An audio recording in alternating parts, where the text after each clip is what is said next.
High, good morning. What I eat in a day 5।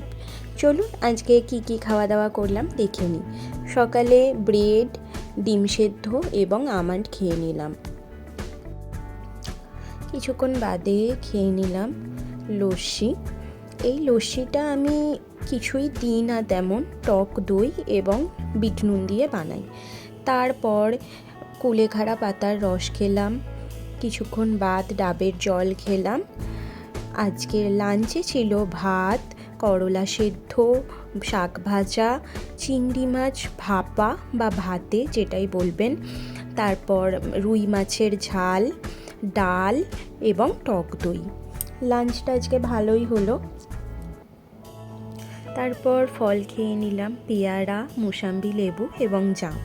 বিকালে ensure diabetic care এবং 2টো biscuit খেলাম।